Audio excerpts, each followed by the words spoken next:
Ok, alors je vais vous proposer une ouverture. Déjà, merci à tous d'être présents, aussi nombreux.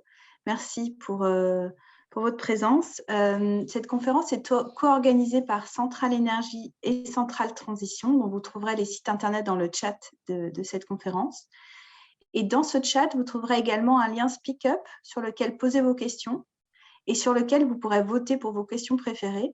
Et la conférence est constituée de 2 parties, un temps de présentation par les conférenciers et un temps de questions-réponses à l'issue de ces présentations. Voilà, je laisse la parole à Dominique Copin pour introduire la conférence et le sujet. Donc, je suis Dominique Copin, vous m'entendez maintenant? Oui. Consultant indépendant dans le domaine du captage et stockage du CO2 dans les secteurs énergie et industrie.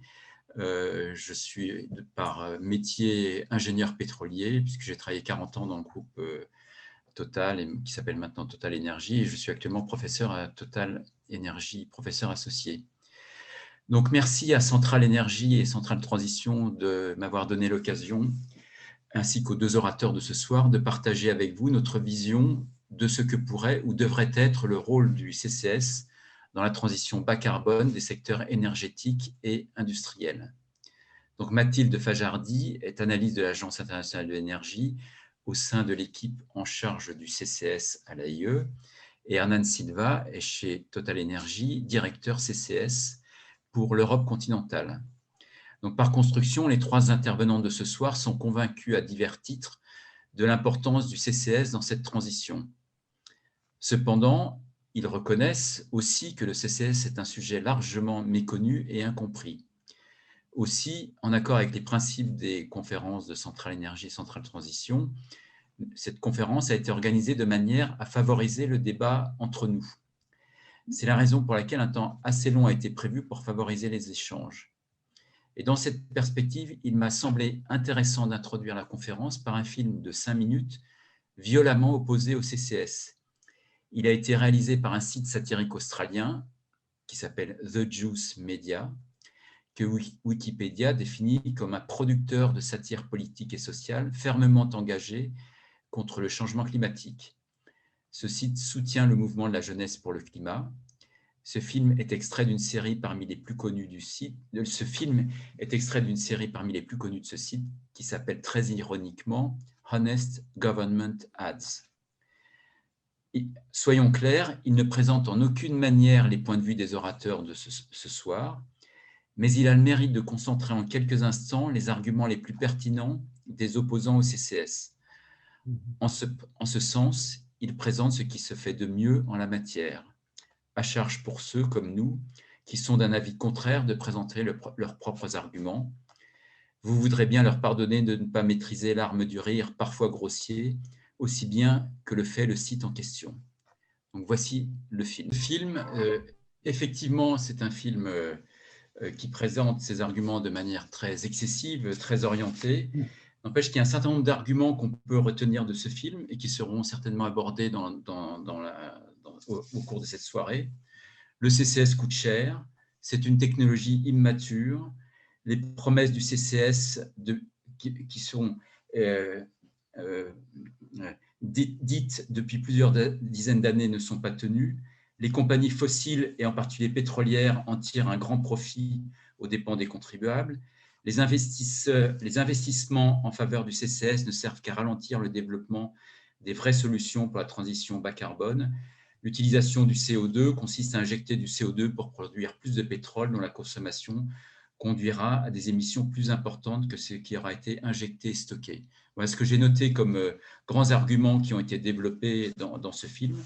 Eh bien, ces arguments, nous allons essayer de les contrer au cours de cette conférence. En tout cas, ça nous paraît une bonne base de discussion pour notre échange après les présentations de Mathilde et Hernan. Donc, Mathilde, je vous donne la parole pour présenter le point de vue de l'AIE sur le CCS. Bonsoir à tous. Est-ce que vous m'entendez bien? Oui, pas de problème. Très bien. Bonsoir à tous et merci Centrale Énergie et Centrale Transition pour cette invitation. Donc, mon nom est Mathilde Fajardi et je travaille en tant qu'analyste à l'Agence internationale de l'énergie sur les sujets CCUS.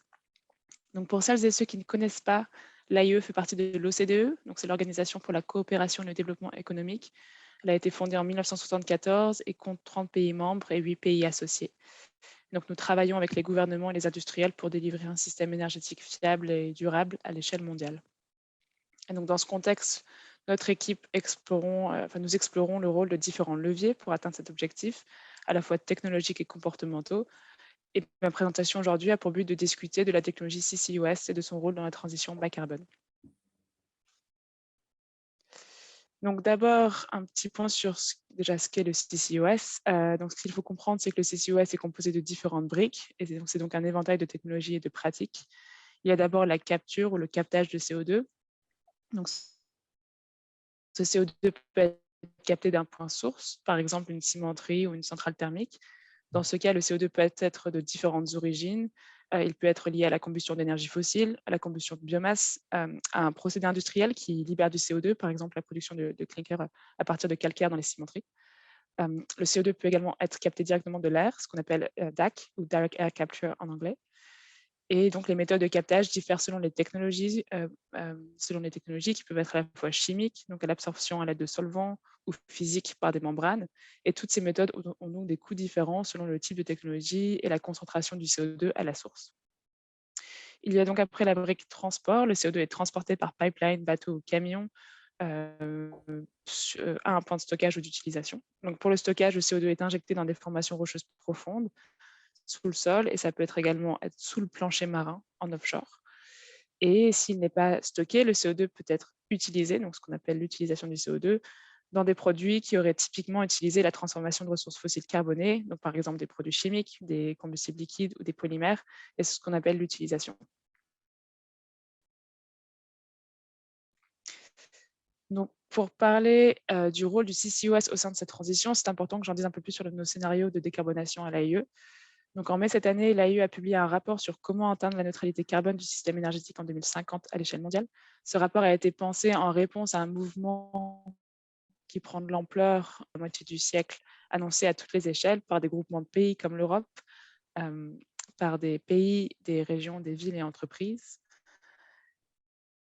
Et l'objectif de ce rapport était de poser la question « Qu'est-ce qu'il faudra pour que le système énergétique dans son ensemble atteigne la neutralité carbone en 2050 ?» Donc, que veut dire net zéro? Net zéro en pratique, c'est de passer de 35 milliards de tonnes de CO2, donc ici on ne traite que des émissions liées à l'énergie, à la neutralité carbone en moins de 30 ans. Et la neutralité carbone, comme vous pouvez voir, en 2050, toutes les émissions ne sont pas totalement à zéro. Quelques sources d'émissions trop coûteuses ou difficiles à réduire persistent et sont compensées par des techniques d'élimination du CO2. C'est pour ça qu'on parle de neutralité nette en CO2. Pour atteindre cet objectif, il y a de nombreux jalons en amont. Sur le CCUS en particulier, il faudra environ 4 milliards de tonnes de CO2 captées en 2035, contre environ 40 millions de tonnes aujourd'hui. Et en 2050, à la neutralité carbone, plus de 7,6 milliards de tonnes de CO2. C'est donc un plan très ambitieux, et pas seulement sur CCUS, et ça c'est important de le souligner. En particulier, la décennie 2020-2030 est clé. Juste pour vous donner des exemples sur d'autres secteurs, les améliorations en termes d'efficacité énergétique doivent être mises en place 3 fois plus vite qu'elles ne le sont aujourd'hui. Le rythme d'installation d'énergie éolienne et solaire doit quadrupler par rapport à 2020, qui était déjà une année record. Et la part de marché des voitures électriques doit augmenter de 5% aujourd'hui à 60% en 2030. Si on zoome un peu plus sur la place du CCUS dans les scénarios par secteur, nous voyons que le CCUS est déployé à travers tout le secteur de l'énergie, dans le domaine de l'approvisionnement en carburant. Donc, le CCUS s'étend notamment à la production d'hydrogène, à la production de biocarburants, mais également à des carburants de synthèse qui permettent de décarboner les transports longue distance, comme le transport en bateau et l'aviation. Dans l'industrie, il est utilisé pour décarboner la combustion, mais aussi les procédés, notamment dans les cimenteries et les aciéries. Il est également présent dans le secteur de l'électricité à travers la bioénergie, qui permet l'élimination du carbone, le gaz et le charbon, avec cependant une diminution du charbon à partir de 2040. Et le captage direct dans l'air, DAC, lui aussi augmente progressivement. Je le répète car c'est important, mais le CCUS n'est vraiment qu'une partie de ces solutions. Le CCUS contribue environ à 15% des réductions d'émissions entre 2020 et 2050. D'ici à 2030, c'est vraiment les énergies renouvelables et l'efficacité énergétique qui délivrent la majorité des réductions d'émissions. L'électrification et l'hydrogène tiennent également un rôle important entre 2030 et 2050. Et on a aussi une grande place pour le changement comportemental ou ce qu'on appelle aussi la sobriété énergétique, qui sont pris en compte et contribuent à 13% des réductions d'émissions sur la période 2020-2050. Donc, vous voyez qu'on a besoin d'efforts de la part de toutes les technologies. Donc, pour revenir un peu sur le CCUS, ce qu'on a identifié dans nos travaux, c'est à peu près quatre rôles importants, 4 rôles stratégiques pour le CCUS dans la transition énergétique. Donc, le premier, c'est de lutter contre les émissions émanant des infrastructures existantes. Donc, les installations fossiles existantes pourraient émettre environ 600 milliards de tonnes de CO2 d'ici à 2050 si elles continuent de fonctionner et si on ne fait rien. Donc, construire une centrale électrique ou une installation industrielle représente un investissement considérable pour une durée de vie conséquente. L'âge moyen des installations fossiles en Asie est de 12 ans aujourd'hui. Donc, dans la mesure où, par exemple, une centrale thermique a une durée de vie technique de 50 ans, vous voyez qu'il y a un vrai rôle pour comment éviter la fermeture ou la mise en sommeil anticipée de ces centrales. Et donc, moderniser industriel à l'aide de CCUS permet donc d'éviter cette mise en sommeil ou la fermeture anticipée de ces installations, ce qui représenterait un coût très élevé, notamment pour les pays émergents. Le deuxième rôle du CCUS est qu'il constitue une solution pour les émissions dites. Donc, vous avez l'industrie lourde qui constitue 20% des émissions. Et donc, le CCUS est assez clé pour certaines industries pour lesquelles il existe aujourd'hui peu d'alternatives. Donc, j'ai parlé des cimenteries. La production de ciment conduit inévitablement à l'émission de CO2, même si vous changez le fuel pour la combustion, parce que pour l'instant, dans la production d'une clinker à partir de calcaire, ce procédé émet naturellement du CO2. Il y a aussi le cas de l'acierie. Dans la production du fer et de l'acier, à moins d'utiliser le procédé de réduction directe, le process de production émettra aussi du CO2. Et donc, c'est voilà, des secteurs où le CCUS peut jouer un rôle important. Il y a aussi peu d'alternatives bas carbone disponibles pour d'autres secteurs comme les transports longue distance. La production d'hydrocarbures de synthèse à partir d'hydrogène et de CO2 ou la production d'ammonia est un des leviers de décarbonation de ce secteur.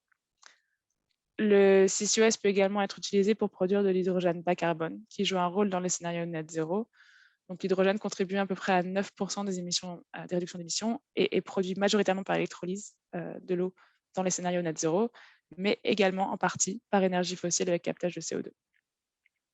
Et enfin, certaines émissions trop coûteuses, mais aussi les émissions passées, nous contraignent à éliminer du CO2.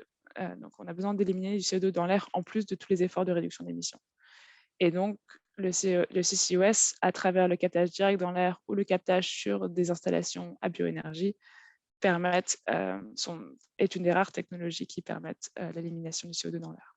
Et donc, c'est vraiment les 4 rôles clés du CCS, et c'est pour ça que le CCS a une part importante dans les scénarios net zéro de l'AIE. Donc, où en sommes-nous aujourd'hui? Le CCUS n'est pas une nouvelle technologie, elle est implémentée depuis les années 70. La situation actuelle est considérablement meilleure en termes de développement qu'elle n'était il y a 10 ans. On a constaté une forte augmentation des projets entre 2010 et 2020. On capte en 2021 plus de 40 millions de tonnes par an. Et comme vous pouvez voir sur ce graphique qui montre les projets par secteur d'activité, la plupart des activités historiques se sont concentrées sur le traitement du gaz naturel. Donc, c'est une des applications les moins chères du CCUS car le flux de gaz est relativement concentré en CO2. Mais aujourd'hui, on constate à la fois une augmentation des projets. Donc, on a plus de 100 projets annoncés, donc pas en action, pas en activité, mais annoncés depuis 2020. Mais aussi une diversification des projets, notamment dans l'industrie lourde, l'hydrogène et la bioénergie. Et donc, si tous les projets pour l'instant annoncés à ce jour vont au bout et sont effectivement développés, on pourrait quadrupler la capacité en 2030. Notez la différence d'échelle entre les projets en activité et les projets en développement sur ce graphe. En termes de région, la plupart de l'activité est aux USA et en Europe, mais des projets sont également annoncés en Chine, en Indonésie, en Malaisie, en Australie et en Corée. Donc, il y a aussi une diversification géographique de ces projets. Donc, même si on est encore loin des besoins pour net zéro, cette accélération des projets qui est en partie boostée par les engagements de neutralité carbone est encourageante pour arriver aux objectifs de net zéro. Un petit point sur l'infrastructure. un des points clés du développement du CCUS, c'est le besoin d'infrastructures et en stockage de CO2. Donc, le captage de CO2 sans stockage et sans accès à ce stockage n'est pas possible. Il est donc très important de se concentrer sur l'ensemble de la chaîne de valeur. Et donc, cette vidéo, si j'arrive à la mettre en marche, voilà. Cette vidéo et ce site proviennent du rapport spécial de l'AEU qui est publié en septembre 2020. Il permet de situer dans un certain nombre de pays et de régions l'endroit où se trouvent les différentes sources de CO2, ainsi que les lieux de stockage de CO2 tels que les aquifères salins et les réservoirs de pétrole et de gaz. Et pour les États-Unis, le rapport comporte également une carte des pipelines de CO2. Et c'est important de faire ce travail parce qu'une des premières difficultés lorsqu'on fait un projet de CCUS, et je pense que Total Energy pourra en discuter, c'est que d'un côté, il y a les entreprises de captage qui ne vont rien construire tant qu'il n'y aura pas l'assurance de disposer de stockage nécessaire. Et de l'autre côté, il y a les développeurs de stockage qui ont besoin de l'assurance d'un business model qui garantit des sources de CO2. Donc, c'est une des raisons pour laquelle la plupart des projets proposés initialement étaient complètement intégrés, mais donc plus risqués, et pas mal de ces projets ont été annulés. Alors qu'aujourd'hui, on tend plus vers des projets plus divisés et par briques, ce qui permet donc aussi de diviser les risques. Une deuxième dynamique, c'est celle de projets qui se rassemblent autour de hubs de captage qui permettent la réduction des coûts d'infrastructure liés au captage et stockage de CO2. Donc, si on peut rassembler plusieurs sources et capter le CO2 de ces plusieurs sources qui sont situées dans des zones concentrées, on peut diminuer les coûts d'infrastructure. Donc, toutes ces questions d'infrastructure sont très importantes à considérer. Alors, si j'arrive à arrêter ça. Le dernier point à aborder est celui de l'investissement. Donc, dans le domaine du CCUS, nous constatons une montée en cadence très rapide de l'investissement dans les modèles. Donc, le schéma ci-dessus montre sur la partie gauche l'investissement annuel moyen par secteur, réparti entre l'investissement dans la production d'électricité et l'investissement dans l'énergie et les combustibles. Et sur la partie droite, l'investissement par région. Donc, AE, ça représente les économies avancées et EMDE, les économies émergentes. Et SDS et NZI, désolé, c'est beaucoup d'acronymes, sont deux scénarios de l'AIE. Donc, NZE est dans le scénario net zéro. Donc, dans net zéro, l'investissement doit atteindre à peu près 80 milliards en 2030 par rapport à 1 milliard aujourd'hui. Donc, c'est un besoin en investissement extrêmement important. Et la moitié des investissements doit avoir lieu en Chine et dans des économies émergentes, ce qui souligne l'importance de la collaboration internationale sur ces sujets. Et donc, tout cela nous mène au rôle des gouvernements et de l'industrie. Donc, afin de traduire les ambitions climatiques en actions concrètes, les gouvernements et les industriels disposent de 4 leviers d'action que nous avons identifiés. Donc, un des premiers points qui est extrêmement important pour pouvoir favoriser le développement du CCUS, c'est créer un environnement favorable à l'investissement. C'est vrai pour tous les secteurs. Et donc, cela peut se faire à la fois via un environnement réglementaire favorable avec des approches qui peuvent être soit punitives sur la taxation des émissions comme en Norvège, ou incitatives comme aux USA avec des crédits d'impôt sur des projets de captage de CO2.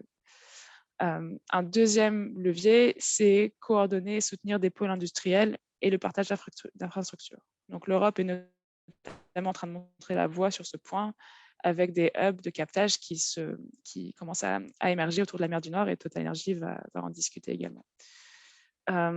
Troisième point, c'est vraiment d'encourager le développement de projets de stockage de CO2. Une réserve ne sera pas une contrainte à l'échelle globale. Ça prend du temps d'identifier les zones de stockage qui sont propices, de les développer, de faire tout le travail en amont de caractérisation des roches. Et donc, il y a un vrai défi de lancer ces projets de développement de stockage pour pas qu'on se retrouve dans une situation de gap entre les projets de captage et ceux de stockage. Donc aujourd'hui, on a beaucoup de projets de captage qui sont annoncés, quelques projets de stockage, mais voilà, il faut que les deux avancent aussi rapidement pour ne pas avoir de gap entre les deux industries. Et finalement, quatrième point, c'est important d'investir dans l'innovation. Nous avons des technologies de première génération à disposition, mais il est désormais temps de les améliorer, d'en réduire les coûts, les déployer, notamment dans les applications qui sont clés pour net zéro, qui sont l'hydrogène, l'élimination du CO2 et l'industrie. Et donc, je vais m'arrêter là et merci beaucoup et j'attends avec impatience la discussion. Merci beaucoup Mathilde pour cette présentation. Je crois que vous avez répondu à un certain nombre de questions, mais pas toutes les questions. C'est très bien, ça va laisser pas mal de place pour le débat. Je pense notamment que vous avez démontré que c'était une technologie finalement qui était mise en œuvre depuis pas mal de temps, donc on ne peut pas parler de technologie immature, mais cela dit, il y a des progrès à faire en matière de R&D. Je crois aussi que vous avez parfaitement souligné que le CCUS ou le CCS ne se considérait pas comme la solution unique pour traiter la question du changement climatique, mais c'est une solution parmi d'autres, c'est un outil parmi d'autres, mais un outil quand même essentiel, puisque certaines émissions de CO2 ne peuvent pas être traitées autrement que par le CCS, dites-vous. Donc maintenant, je vais donner la parole à Hernan, qui est donc directeur CCS pour l'Europe continentale, pour nous présenter le point de vue de Total Energy, ce que Total Energy fait. Et l'intérêt, bien entendu, dans cette présentation, c'est aussi d'ouvrir sur ce que fait l'ensemble du secteur pétrolier et gazier dans le domaine du CCUS. Donc, merci Hernan. Je te laisse le micro. Je vous laisse le micro. Merci Dominique, merci Central Energies, la Centrale Transition, pour l'invitation. Donc, je vais commencer la présentation par la prochaine slide, s'il te plaît. Et sur notre vision chez Total Energies, sur le scénario de transition énergétique d'ici à 2050. Et effectivement, je confirme, en tout cas, on est tout à fait d'accord, le CCUS n'est pas la seule solution, loin de là, mais elle fait quand même partie d'un abanique de solutions nécessaires pour atteindre la neutralité carbone en 2050. En tout cas, dans les scénarios que l'on voit, enfin, c'est des scénarios, on peut en discuter, mais on est 7 milliards d'habitants sur cette planète aujourd'hui, on sera 9 milliards en 2050, 10. Et on estime que dans tous les cas, on aura besoin de plus d'énergie, plus abordable, plus fiable pour la planète.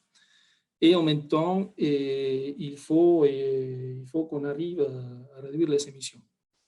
Donc voilà l'équation complexe qu'il faut qu'on résout de façon collective, les entreprises, tout le monde. Hein. Donc, plus d'énergie. Alors, quelle est notre vision? Donc, d'abord, sur le pétrole. Sur le pétrole, on voit effectivement que la demande de pétrole va décliner. On pense qu'on est en plateau actuellement et qu'on aura un début d'un déclin de la demande à l'horizon 2030. Ça peut être plus tôt, ça peut être plus tard. C'est des choses qu'on ne contrôle pas tout à fait, mais en tout cas, on voit un déclin de la demande pétrolière. On voit deuxièmement un rôle pour le gaz naturel, et comme un commodity de transition, commodity de transition, notamment dans le remplacement du charbon. Il faut considérer qu'aujourd'hui, si on regarde la matrice électrique du monde, et la première source de génération électrique, c'est toujours le charbon. Donc, on pense effectivement qu'une façon le gaz naturel peut jouer un rôle en Chine, en Inde, enfin, dans des pays en développement, et dans un scénario de transition énergétique et de réduction de l'intensité carbone. Un autre levier, c'est donc en même temps que la demande pétrolière devrait décliner, on voit quand même émerger d'autres molécules plus vertes, et comme les biofuels, comme les e-fuels, on a parlé tout à l'heure, on appelle les e-fuels, donc c'est la combinaison de CO2 avec de l'hydrogène vert, et l'hydrogène itself, et le biogaz. Donc voilà des produits liquides and gases et sustainable que l'on voit émerger déjà. Non? Et ensuite, ce qu'on appelle une électrification radicale.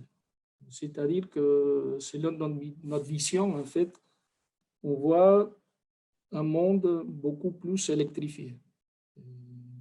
Transport électrique, une industrie électrifiée, et avec un rôle, effectivement, de stockage d'électricité qui aura un rôle essentiel dans cette électrification de l'économie. Évidemment, il faut que cette électrification se fasse dans une base renouvelable. Donc, on voit effectivement une augmentation très importante dans la matrice énergétique globale du rôle des renouvelables. Et l'hydrogène, effectivement, l'hydrogène aura un rôle aussi très important et dans l'industrie, mais pas que dans l'industrie, dans les transports aussi. On voit l'hydrogène comme un moyen un combustible pour tout le transport de longue distance, camions, etc. Et aussi combiné avec d'autres molécules à la fabrication de e-fuels. Et puis enfin ce qu'on appelle les carbon sinks. Parce que même si on a fait tout ça, on aura toujours un peu de CO2.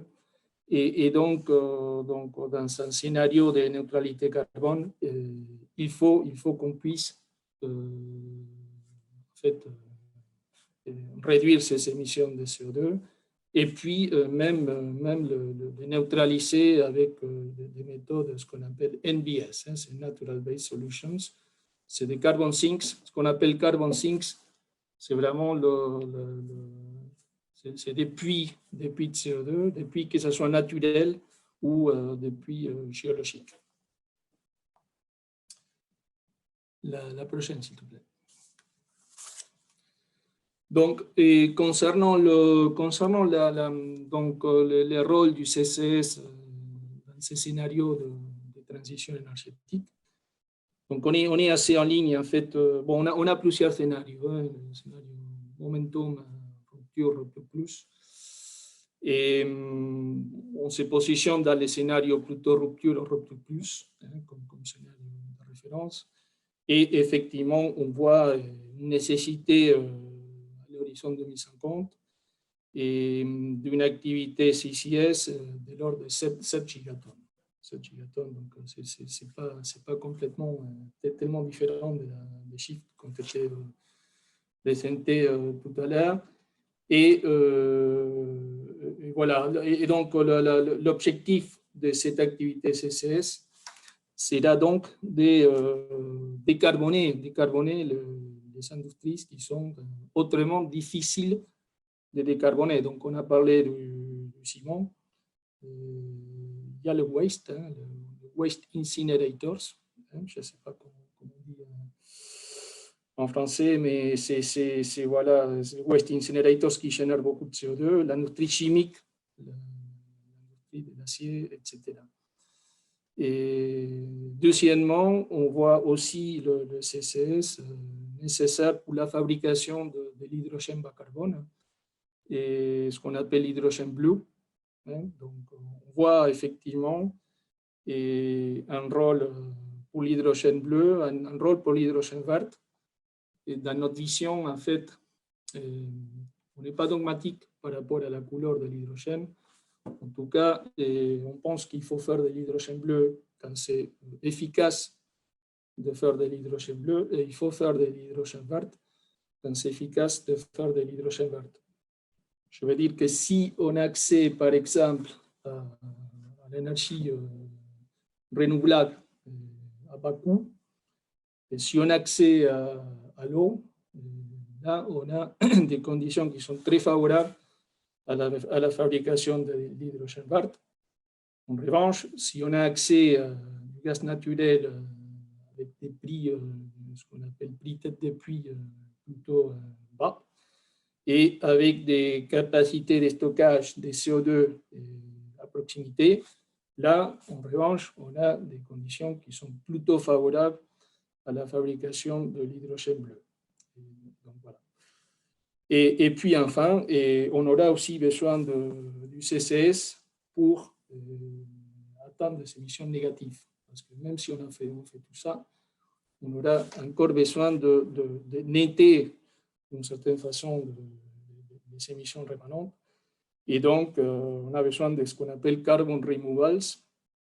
Et donc, les BECS, BECS, c'est biomass energy, donc c'est des power plants qui utilisent comme feedstock la biomasse, combiné à la capture de CO2 et le stockage, des bilans de tout ça, et génère des émissions négatives.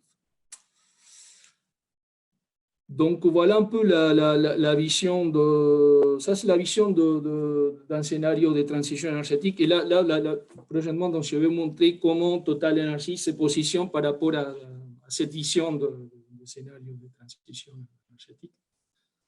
Donc la prochaine, s'il te plaît. Donc voilà notre stratégie simplement en quatre piliers. Donc, 4 piliers. Un premier pilier, donc ce qu'on appelle le gases, gaz en pluriel, gaz en pluriel, donc le gaz naturel, parce que encore une fois, on voit un rôle, et en tout cas transitoire, le gaz naturel dans un scénario de remplacement, je dirais, du charbon par le gaz. Et ensuite aussi le développement de biogaz et hydrogène. Donc, voilà un premier pilier, je dirais, gaz en pluriel. Deuxième pilier, l'électricité. Donc, encore une fois, on se positionne comme un leader futur, en fait, de l'électricité bas carbone. On a l'ambition de devenir le 5e acteur mondial dans l'énergie renouvelable et développer un modèle économique intégré, en fait, qui va de la production à la consommation par les clients. Et troisième pilier, un pilier, je dirais, plutôt liquide. Donc, pilier liquide, donc premièrement le pétrole, qui est quand même notre ADN quand même, historique. Donc le pétrole, encore une fois, on est dans un scénario de déclin du pétrole. Donc on estime que par conséquent, dans un scénario de réduction des demandes, on devrait avoir des prix en principe qui vont a priori décliner. Et donc, et nous, donc, Total Energies, donc, on doit se positionner dans ce scénario de transition et de bas prix futurs. Donc, on se positionne aujourd'hui principalement sur des projets pétroliers plus résilients, avec les coûts les plus bas et des break-even aussi les plus bas, et en anticipation d'un scénario de déclin de la demande. Et pour la partie raffinage, c'est pareil. Donc, notre idée, c'est d'adapter l'outil raffinage à la demande, et donc en adaptant notre capacité de raffinage à l'évolution de la demande des produits raffinés. Et puis enfin, en même temps de tout ça, donc les développements des carburants donc renouvelables, que ce soit des biofuels ou des e-fuels, que ce soit pour l'industrie de l'aviation ou l'industrie maritime. Et pour les transports, je dirais routiers, pour les transports routiers, donc on voit effectivement une forte électrification du transport particulier, Et puis, pour tout ce qui est transport un peu commercial, camions, etc., l'émergence de l'hydrogène, probablement. Donc voilà un peu comment on se positionne dans les secteurs liquides. Et puis enfin, quatrième pilier, c'est le développement des puits de carbone. Donc, développement des puits carbone, des puits naturels, d'une part, et puis les technologies de captage et stockage de CO2. Donc voilà, donc les CCS en fait fait partie vraiment d'un axe stratégique pour Total Energies dans ce parcours de carbone neutrality. Par ailleurs, on s'est fixé pour nous, pour notre activité, un objectif de devenir carbone neutral pour nos émissions Scope 1 et 2 à l'horizon 2050. Prochaine. Bon, ça a été donc là, on rentre plutôt dans la thématique carbon capture and storage. Ça a été présenté, donc je ne vais pas insister beaucoup, mais enfin bon. Donc, les trois carbon capture and storage, et donc on a globalement, pour simplifier, dans la value chain d'une chaîne CCS, on trouve clairement la partie l'upstream, en fait. L'amont de la chaîne, c'est la capture. Hein. Et là, chez Total Energies, donc l'activité principale de capture, elle est focalisée sur la capture de nos sites.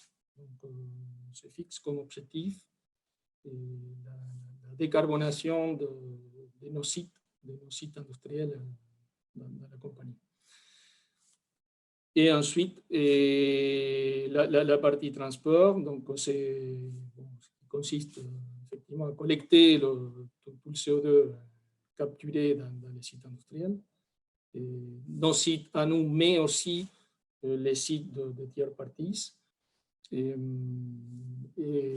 pour ensuite finalement les stocker, typiquement offshore. En fait, les projets que l'on développe, en tout cas en Europe, aujourd'hui, c'est des projets de stockage offshore en mer du Nord, que ce soit en aquifère salin profond ou ce qu'on appelle depleted fields. C'est des sites de gaz qui sont déplétés et qui sont en fin de vie et qu'on va donc récupérer pour s'utiliser pour stocker du CO2. Et donc, chez Total Energies, donc, on se positionne tout au long de la chaîne, la capture, transport et stockage. La prochaine. Alors, voilà un peu l'activité aujourd'hui de Total Energies en CCS. C'est une activité qui est assez focalisée, je dirais, en mer du Nord. On est en phase d'incubation de projets dans d'autres régions du monde, mais c'est vrai qu'aujourd'hui, on a une activité CCS qui est très concentrée en mer du Nord. Pourquoi en mer du Nord? Parce qu'on considère qu'on a les conditions qui sont nécessaires pour faire ce type d'activité. Basiquement, pour simplifier, il y a trois conditions nécessaires pour faire du CCS. Un, c'est la concentration du CO2. Donc, pour faire du CCS, il faut avoir accès à des clusters de CO2 et de façon à atteindre une taille économique et donc développer une chaîne intégrée CCS à des coûts qui soient acceptables. Et on a effectivement cette condition en Europe, en tout cas dans la partie nord de l'Europe, autour des ports, autour du port de Rotterdam, autour du port d'Anvers, autour de Normandie. Il y a cluster de CO2 qui est en incubation là, maintenant. Et donc, cette clusterisation du captage, je dirais, ça favorise beaucoup, je dirais, l'activité du CCS. Donc ça, c'est une première condition. Deuxième condition, c'est qu'on a en mer du Nord une capacité de stockage qui est très intéressante. Donc, d'une part, on a des aquifères salins. Hein. Par exemple, c'est ce qu'on utilise dans le projet de Northern Lights. Mais aussi, on a toute une capacité de stockage dans des sites, des plateformes, hein, des plateformes pétrolières qui sont déplétées, qui sont en fin de vie. Et donc, on a là une opportunité, effectivement, d'utiliser ces réservoirs qui existent, hein, et qui ont prouvé, effectivement, ils sont contenus du gaz naturel pendant des millions d'années. Donc, on a une espèce de preuve qu'il y a un système pétrolier, je dirais, qui peut contenir aussi du CO2. Et donc, voilà, on a cette opportunité. Et puis, troisième élément, condition pour faire du CCS, on a un modèle économique en Europe. On a un modèle économique parce qu'on a le soutien de l'Europe. On a le soutien de l'Europe parce que l'Europe a une ambition carbone neutrale à partir du Green Deal, et l'Europe a reconnu que le CCS est absolument nécessaire pour arriver à la neutralité carbone. Donc, on a le support de l'Europe. Et donc, voilà. Donc, on a ces trois conditions qui se réunissent en Europe. Et par conséquent, effectivement, ça permet un développement du CCS qui est en phase de croissance assez importante. Donc, chez Total Energies, actuellement, donc on a côté stockage. Côté stockage, on a trois projets en développement. Le premier projet, c'est Northern Lights, qui est un projet en Norvège, hein, qui a été sanctionné l'année dernière, en 2020, qui prévoit stocker du CO2 dans des aquifères salins profonds. Et ça, c'est un projet qu'on fait en partenariat avec Equinor et Shell. Deuxième projet, c'est Net Zero Teesside en UK. C'est un projet, je dirais, intégré qui combine d'une part la capture d'une power plant à base de gaz naturel avec le stockage du CO2 capturé de cette power plant dans un aquifère profond en mer du Nord britannique. Cette power plant basse gaz permet donc de balancer effectivement l'intermittence des énergies renouvelables qui se développe aussi en UK. Et puis, troisièmement, un projet aux Pays-Bas, donc le projet Aramis. C'est un projet qui consiste donc à récupérer un site de gaz déplété pour le transformer en stockage de CO2. Donc ça, c'est côté stockage. Côté captage, on a plusieurs projets en étude, hein, et c'est des projets de captage dans nos sites, hein, dans nos sites industriels. Et juste un exemple, enfin, le projet le plus avancé, c'est le projet de Sealand Refinery, qui est un projet de capture de CO2 dans une unité de fabrication d'hydrogène. Donc voilà, et donc on a une ambition assez importante, on target à l'horizon 2030 d'avoir une capacité de stockage en mer du Nord, je dirais supérieure à 5 millions de tonnes, et ça c'est un groupe cher. Prochaine, s'il te plaît. Donc voilà, ça c'est un focus sur le projet Northern Lights.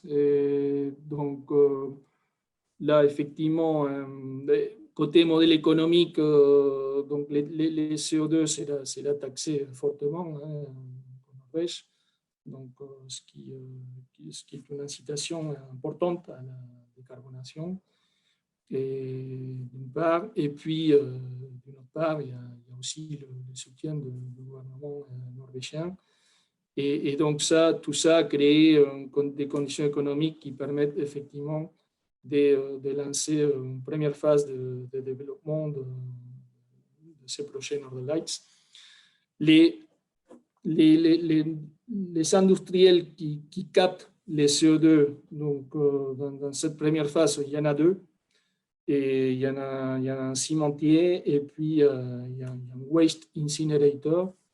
Et l'idée, donc, c'est de capter les CO2 de ces deux industriels, liquéfier les CO2 et les transporter par bateau jusqu'à un hub, disons, de receiving facilities, qui va recevoir les CO2 liquides et puis il va les transporter par pipe vers un puits subsea en mer du Nord pour que le CO2 soit injecté dans un aquifère profond.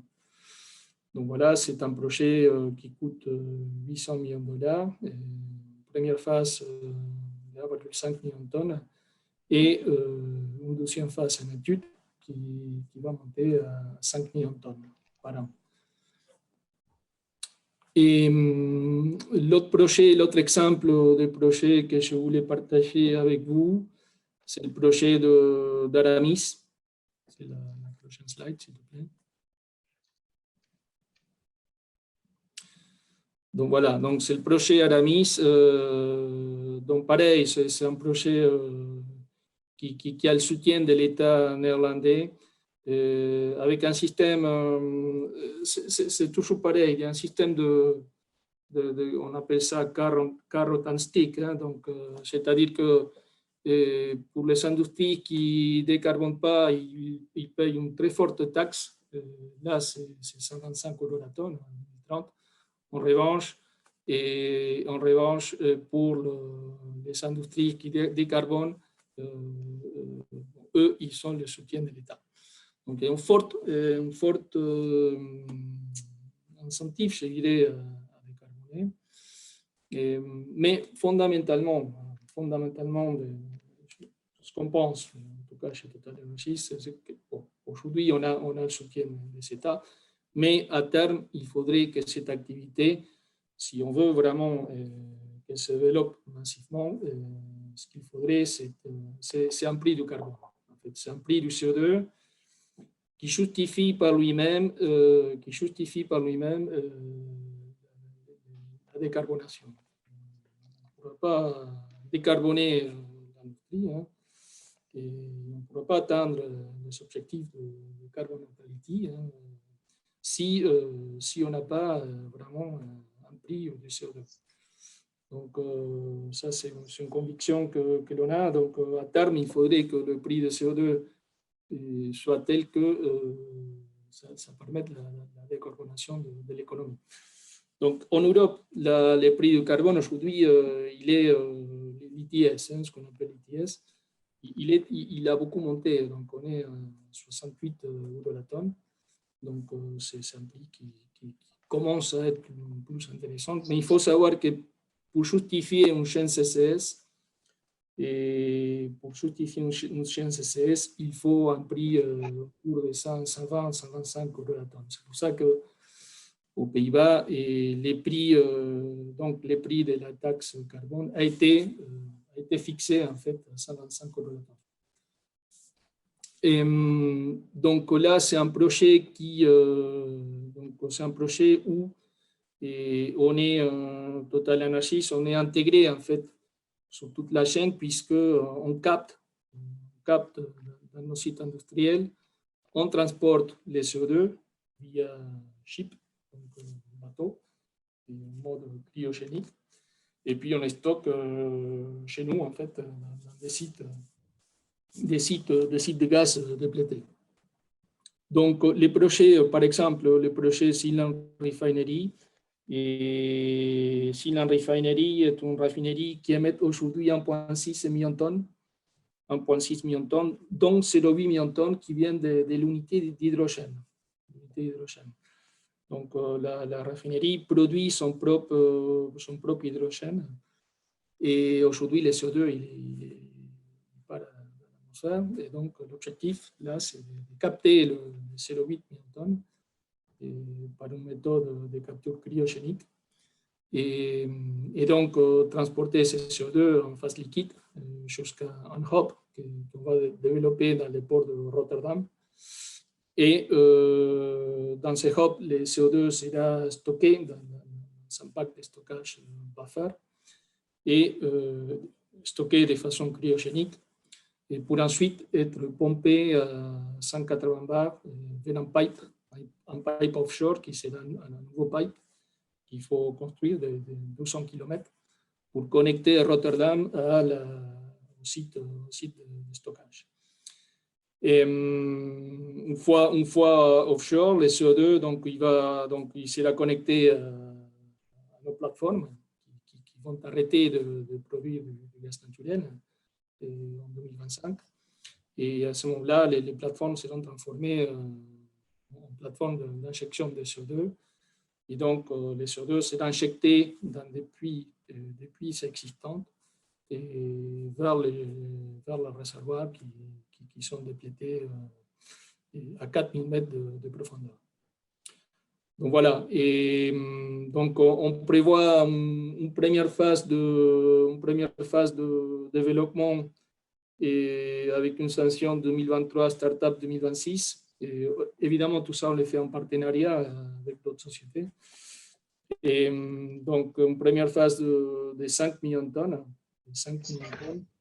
Et avec un potentiel qui peut monter autour de 20 millions de tonnes si on combine les capacités de stockage, pas simplement les capacités de stockage de Total Energies, mais aussi l'idée c'est à partir de ces nouveaux pipes qui sera construit, de connecter d'autres sites de stockage dans la région et donc d'attendre quand même tout un réseau de stockage de CO2 et donc pour arriver à 20-25 millions de tonnes de capacité de stockage à l'horizon 2030-35.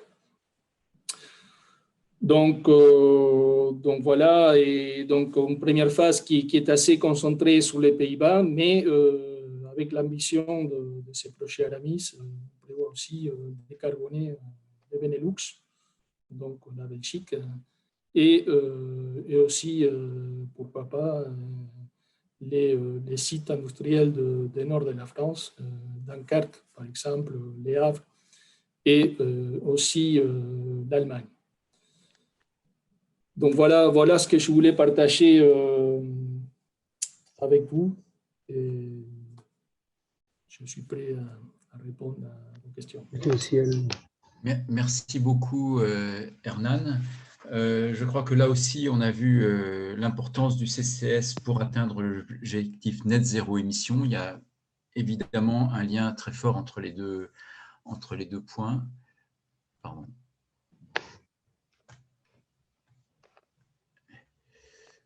Oui, excusez-moi.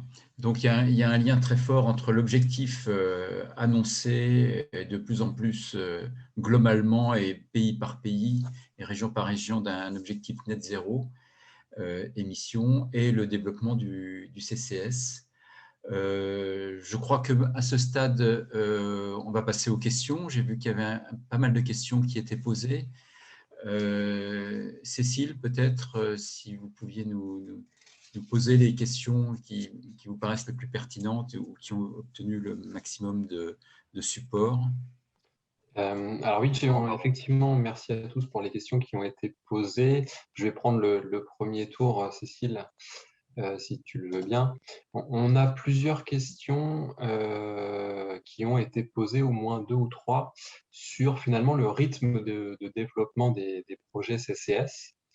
Dans la présentation de Mathilde, on a pu voir qu'il y avait un facteur 100 entre le réalisé aujourd'hui de 40 millions de tonnes et l'objectif dans le scénario net zéro en 2050 de 4 milliards de tonnes, avec un point de passage en 2030 à 170 millions. Finalement, ce rythme des déploiements est-il vraiment tenable? Est-il vraiment réaliste? Qu'est-ce que vous pouvez en dire? Peut-être, Mathilde, qu'est-ce que tu pourrais nous dire sur ce rythme de déploiement? Oui, merci Clément et merci pour ces questions. Oui, c'est une question qu'on a souvent.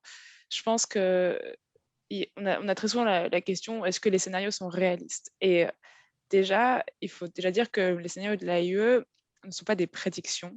On n'est pas là à essayer de prédire l'avenir, mais voilà, on a des contraintes carbone à la fin du siècle ou à 2050 et il faut les atteindre. Donc, c'est vraiment qu'est-ce qu'il faut pour y arriver. Et donc, bien sûr, là, comme on voit que la situation est de plus en plus difficile, c'est de plus en plus difficile d'atteindre ces objectifs, il faut de plus en plus d'efforts pour y arriver. Et donc, du coup, je pense que l'argument de dire le CCUS n'a pas tenu ses promesses parce qu'aujourd'hui, les scénarios disaient qu'on devait capter tant et on n'y est pas, c'est pas parce que le CCUS ne marche pas, mais c'est parce qu'on n'a pas assez fait d'efforts pour atteindre l'ensemble des objectifs climatiques.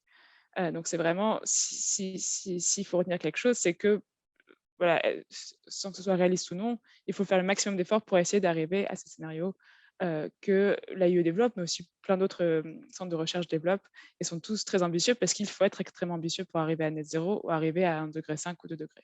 C'est vraiment la conclusion.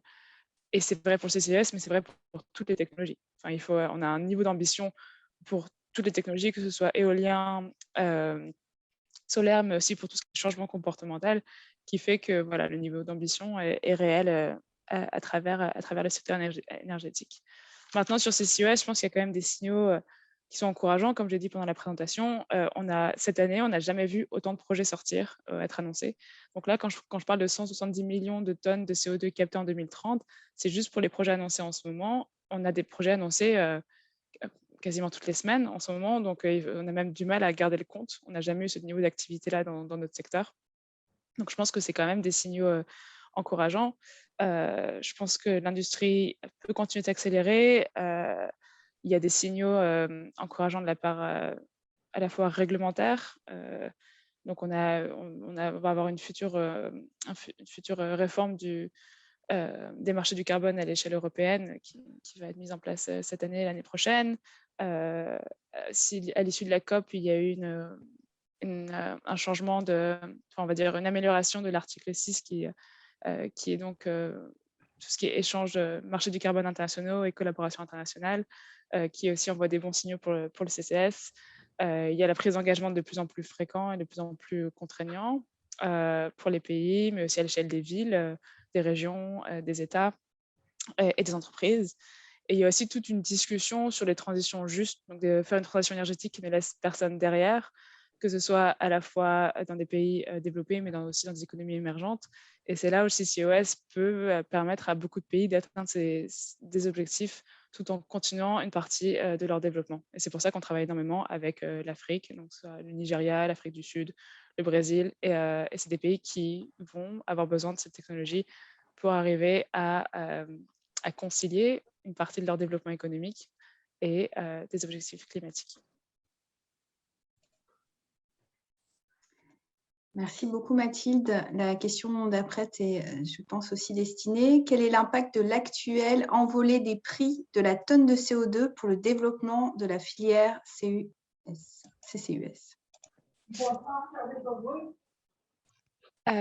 Oui, non, c'est vrai que le marché du carbone européen est assez encourageant cette année. On est passé de 30 € la tonne en début de l'année à plus de 60 en ce moment. Donc, ce qu'on n'a jamais vu. Je pense que c'est clairement encourageant et à ce prix-là, des projets pourraient être rentables parce qu'on peut capter, quand les sources de CO2 sont concentrées, on peut capter à des coûts entre 20 et 30 ou 40 € la tonne. Maintenant, ce qu'il faut à l'industrie, ce n'est pas juste un signal positif pendant 3 mois, c'est avoir une assurance long terme que le projet va pouvoir être rentable pendant 30 ou 40 ans. Du coup, il faut plus d'assurance que ce prix-là va rester. Et malheureusement, le marché du carbone européen a été extrêmement fluctuant et n'a pas vraiment apporté les promesses attendues. Au-delà du revenu, il faut aussi, voilà, c'est des projets qui nécessitent beaucoup de capital. Donc, le coût du capital est élevé car le risque est élevé. Et donc, il y a un vrai souci d'avoir aussi des partenariats avec le gouvernement pour réduire les risques, notamment sur l'assurance du stockage long terme de CO2. C'est-à-dire que les risques technologiques d'émissions de CO2 à partir des stockages sont très, très faibles. La science le montre. Par contre, on n'a jamais fait ça d'assurer des choses sur plusieurs centaines d'années. C'est quelque chose qu'on développe avec le nucléaire, mais c'est quelque chose qui est très difficile en termes d'assurance et donc qui augmente les prix, les coûts qui augmente les risques et donc les coûts de capital. Donc voilà, le prix du carbone est encourageant, mais il y a encore d'autres leviers à mettre en place pour que l'industrie puisse se développer. Merci Mathilde. On a aussi une question qui concerne l'hydrogène. Donc, Hernan et Mathilde, vous avez tous les deux mentionné des projets, le déploiement de l'hydrogène bleu, donc qui serait un hydrogène décarboné grâce au CCS. Quel est l'avantage, selon vous, de cet hydrogène par rapport à l'hydrogène vert? Et pourquoi ne pas finalement se concentrer exclusivement sur l'hydrogène vert? Hernan, je ne sais pas si tu veux commencer. Oui, en fait, nous, on pense qu'il faut faire les deux. Il ne faut pas faut être pragmatique en termes de la couleur de l'hydrogène. Et en tout cas, on se positionne sur les deux. Et on pense que vraiment, il faut faire de l'hydrogène vert quand c'est vraiment compétitif de faire de l'hydrogène vert. Il faut savoir que l'hydrogène vert nécessite quand même accès pour qu'il soit vraiment vert. Et il nécessite accès à une électricité renouvelable.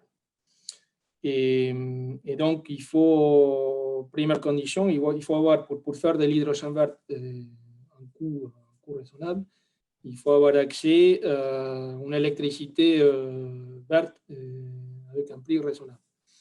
Donc voilà, ça voilà, on n'a pas toujours la possibilité d'avoir accès.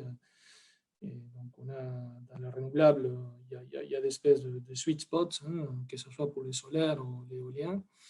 Et donc, si on a ces conditions-là, oui, effectivement, il faut faire du vert. En revanche, si on regarde plutôt l'hydrogène au niveau mondial, hein, il y a aussi des sweet spots qui sont plutôt favorables à l'hydrogène bleu. Je pense la Russie, le Middle East, les États-Unis. En fait, à chaque fois qu'on a accès à un gaz naturel à bas coût, et qu'on a aussi en même temps accès à une capacité de stockage de CO2, bon là, et en revanche, on a des conditions qui sont favorables à l'hydrogène bleu. Donc, je pense que, et en tout cas, je ne sais pas le futur comment ça, mais en tout cas, on se positionne sur les deux. On se positionne sur les deux. On a un projet d'hydrogène bleu. Et là, aux Pays-Bas, avec un prix au kilo qui est assez compétitif. Et on pense qu'il ne faut pas hésiter à faire de l'hydrogène bleu si c'est vraiment compétitif. Ce qu'il faut, c'est démarrer vraiment l'industrie de l'hydrogène de la façon la plus efficace, la plus pragmatique possible, et créer cette industrie, ces marchés en fait, d'hydrogène à bas carbone. Et puis voilà. Et puis là, effectivement, l'hydrogène vert, il aura tout à fait sa place. Et les coûts toutes les prédictions le disent, les coûts vont baisser, hein, de l'hydrogène vert. Et petit à petit, il deviendra compétitive et économique par rapport à l'hydrogène bleu. Oui, il y a un point que je voulais ajouter sur l'hydrogène, hydrogène vert, hydrogène bleu. Si je ne me trompe pas, l'objectif en termes ou un des scénarios en termes d'augmentation de production d'hydrogène, c'est de multiplier par 10 la production d'hydrogène actuelle dans les 30 ans qui viennent. Donc, c'est passé d'à peu près 70 millions de tonnes par an à 700 millions de tonnes par an, sachant qu'il faut à peu près 50 MWh pour produire une tonne d'hydrogène. Ça voudrait dire qu'il faudrait ajouter à la production d'électricité actuelle une production d'électricité qui est égale à la production d'électricité actuelle, c'est-à-dire de l'ordre de 25-30 000 TWh. Donc, ça suppose que dans les 30 ans qui viennent, on soit capable de développer de l'électricité bas carbone, pour ne pas avoir d'émissions de CO2 associées à cette production d'hydrogène, à un niveau qui est égal à la production actuelle d'électricité totale, charbon, gaz naturel, hydroélectricité, pétrole et nucléaire, tout inclus. Donc, c'est un défi qui est considérable et qui se compare un peu au défi dont on parle pour le développement du CCS. C'est-à-dire que là, on voit, comme le disait Mathilde tout à l'heure, on voit qu'on est quand même un peu, enfin, ou même tout à fait embuté sur toutes ces solutions et qu'il convient de les développer au maximum et certainement de manière très pragmatique, comme le dit Hernan. Mais c'est vrai aussi que c'est difficile d'imaginer que donc, tout cet hydrogène, on pourra le produire uniquement à partir d'énergies renouvelables, donc, ou bas carbone. Donc là-dessus, effectivement, le CCS peut contribuer à une hauteur significative à développer cet hydrogène bas carbone. Et simplement, il sera d'une autre couleur. Et là-dessus, si je peux ajouter, donc sur le même, pour la même raison que le CCUS est nécessaire dans d'autres secteurs, un des points aussi où donc nous, on ne parle pas trop de couleur à l'AIE, mais oui, où l'hydrogène bas carbone est important, c'est donc les installations hydrogène existantes. Donc, l'écrasante majorité de l'hydrogène aujourd'hui est produite à partir d'énergie fossile. C'est 900 millions de tonnes de CO2 par an. Et donc, pareil, beaucoup de ces industries sont encore très jeunes. Enfin, beaucoup de ces installations sont encore très jeunes. Donc, déjà, pouvoir utiliser le CCS sur ces industries existantes sera déjà un point important. Et si je peux juste apporter un point d'attention quand même sur le CCUS sur les énergies fossiles, il faut bien sûr, de même qu'on fait très attention à la source de l'électricité dans l'hydrogène vert, il faut aussi bien sûr faire très attention au bilan carbone de l'hydrogène à partir d'énergie fossile et le captage de CO2. C'est très important que les taux de captage soient élevés. Donc il faut développer avec les technologies qu'on a aujourd'hui disponibles qui peuvent avec lesquels on peut atteindre des taux de captage supérieurs à 90%, voire 95%. Et il faut que la chaîne de valeur du gaz naturel soit aussi bas carbone. Donc, toutes les émissions liées au méthane peuvent vraiment rendre le bilan carbone de l'hydrogène à partir de gaz naturel assez mauvais, et donc bien limiter les émissions de méthane le long de la chaîne bas carbone, le long de la chaîne de gaz naturel est important. Et donc, c'est là où des engagements comme le Global Methane Pledge, par exemple, qui a été pris pendant la COP, est important pour réduire toutes les émissions carbone de la chaîne de valeur du gaz naturel. Oui, ce qu'on peut dire aussi, c'est qu'il y a un certain nombre parmi les projets de captage et stockage de CO2 qui sont opérationnels depuis parfois pas mal d'années, il y a des projets qui sont basés sur la production d'hydrogène à partir d'énergies fossiles. Et d'ailleurs, les exemples que montrait Hernan sur les raffineries de Total en Europe, notamment celle de Zélande, étaient basées sur la production d'hydrogène, comme il nous l'a dit.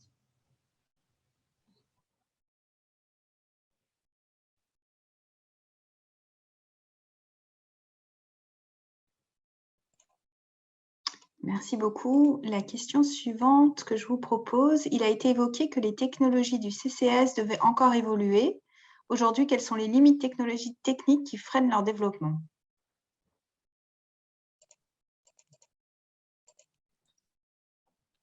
Peut-être que je peux répondre à ça. Aujourd'hui, pour nous, la maturité du CCS est tel qu'il n'y a pas de frein technologique. On peut faire du CCS avec les technologies disponibles aujourd'hui. Il n'y a pas un gap technologique. Ce qui ne veut pas dire qu'il ne faut pas continuer à faire de l'R&D pour les CCUS, parce qu'il faut réduire les coûts. Il faut qu'on arrive tous collectivement à réduire les coûts. Il faut que les prix du CO2 globalement augmentent, mais nous, les industriels, il faut qu'on arrive à réduire les coûts pour avoir une espèce de convergence entre les prix et les coûts pour permettre vraiment de développer cette activité sans avoir besoin de subsides des États. Donc, voilà vraiment l'enjeu de l'R&D, en tout cas, CCUS chez Total Energy, c'est ça. C'est vraiment ça, c'est réduire les coûts, et notamment les coûts de captage. Les coûts de captage représentent typiquement la moitié des coûts de toute la chaîne CCUS. Ce qu'on peut peut-être dire, c'est qu'effectivement, c'est important de réduire les coûts du captage et stockage de CO2, et notamment du captage. Et il y a certainement matière à réduire les coûts, peut-être pas autant qu'on l'a fait, enfin, que d'autres industriels l'ont fait dans le domaine du photovoltaïque, des éoliennes et plus généralement des énergies renouvelables, mais il y a de la place pour réduire les coûts. Mais ce qu'il faut surtout éviter dans le débat sur le CCS, c'est de dire que la condition de développement du CCS, ça serait la réduction des coûts. Il faut réduire les coûts, mais il ne faut surtout pas s'abriter derrière le fait que les coûts sont élevés pour dire que le CCS n'est pas pertinent dans la lutte contre le changement climatique. Peut-être que demain, le prix du CO2 va continuer à augmenter énormément, ça sera le reflet, ça pourrait être le reflet des difficultés de plus en plus grandes qu'on a à lutter contre le changement climatique au niveau qui le convient. Et à ce moment-là, l'élément coût sera de moins en moins pertinent dans l'équation. Bon, ce qui n'empêche que, pour beaucoup de raisons, il est absolument nécessaire qu'on continue que l'industrie continue à réduire les coûts et continue à investir en matière de R&D. Et donc, oui, là-dessus, ce que j'entendais par des investissements sont nécessaires en R&D, c'est ça, c'est qu'on a des technologies existantes, mais les secteurs qui sont vraiment clés pour le CCUS dans les scénarios net zéro, c'est des secteurs qu'on n'a pas encore beaucoup en démonstration. Donc, c'est par exemple le CCS sur des cimenteries, élimination du CO2 par captage direct dans l'air ou sur des centrales à biomasse, et des centrales à hydrogène grande échelle ou avec des taux de captage élevés. Et donc, c'est vraiment ces secteurs où on a besoin de plus de R&D et plus de démonstrations, en fait. Et c'est ce qui se passe en ce moment. On commence à avoir des projets de cimenterie qui se mettent en place. Mais la technologie existe. On doit la démontrer sur des secteurs où on ne l'a pas encore démontré à grande échelle. Et sur l'histoire du coût, je pense que oui, ça c'est un point qui est important. Je pense qu'il y aura des réductions de coûts par déploiement, par économie d'échelle, par ce qu'on appelle le learning by doing. Dire que le CCS coûte trop cher n'est pas pour moi un argument, dans le sens où c'est trop cher par rapport à quoi? Si c'est trop cher par rapport à ne rien faire, effectivement, enfin, le coût le CCS, enfin, le CO2 est un déchet comme tous nos déchets, et donc le coût de ne rien faire sera toujours moins cher. Maintenant, si vous comparez le coût du captage de CO2 par rapport à d'autres méthodes de réduction des émissions, il y a certains secteurs où on n'a juste pas l'alternative. Et c'est là où le prix de la tonne de réduction, le prix marginal de réduction de la tonne de CO2 s'envole. Et c'est là où, en fait, le coût du CO2, le coût de CCS n'est vraiment plus important parce que c'est la seule solution possible. Donc, c'est toujours cher, mais par rapport à quoi? Et en fait, si on fait tourner les scénarios sans CCS, déjà, on n'y arrive pas. Et si on diminue ce qu'on peut déployer en CCS, le coût de l'ensemble du système, le coût de ce que ça nous coûtera de réduire les émissions sera beaucoup plus élevé. Là, effectivement, il y a souvent des erreurs de raisonnement très importantes qui sont faites quand on compare les différentes solutions bas carbone, parce que l'hypothèse qu'on prend, c'est qu'elles s'attaquent aux mêmes émissions, et en fait, ce n'est pas toujours le cas, et on l'a bien vu aujourd'hui, le CCS est le seul moyen de décarboner une grande partie des émissions de CO2 des industries lourdes comme les ciments et l'acier, qui représentent quand même plusieurs milliards de tonnes de CO2 par an. C'est la seule manière de décarboner les centrales à charbon et à gaz naturel, notamment les plus récentes. C'est la seule manière d'obtenir des projets à émissions négatives. Donc, pour toutes ces raisons, la comparaison avec d'autres solutions bas carbone n'est pas pertinente. Bon, cela dit, il y a quand même des cas où il peut y avoir recouvrement entre les deux. Et dans ce cas-là, évidemment, il faut chercher la solution la moins onéreuse, mais c'est finalement pas le cas le plus fréquent. Alors, vous venez de répondre partiellement, Dominique, mais j'enfonce quand même un petit peu le coup parce qu'il y a plusieurs questions sur ce sujet-là. Hernan et Mathilde ont tous les deux expliqué qu'il y avait le CCS venait en complément d'autres leviers de décarbonation, l'électrification, etc.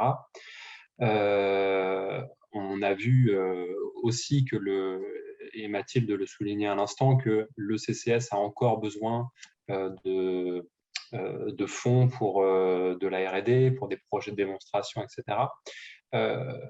Finalement, et c'est un petit peu aussi une critique qui ressort dans la vidéo d'entrée, en termes d'atteindre vraiment à l'objectif global de net zéro, l'argent, et notamment l'argent public qui est investi dans ces projets, ne pourrait-il pas être mieux investi ailleurs?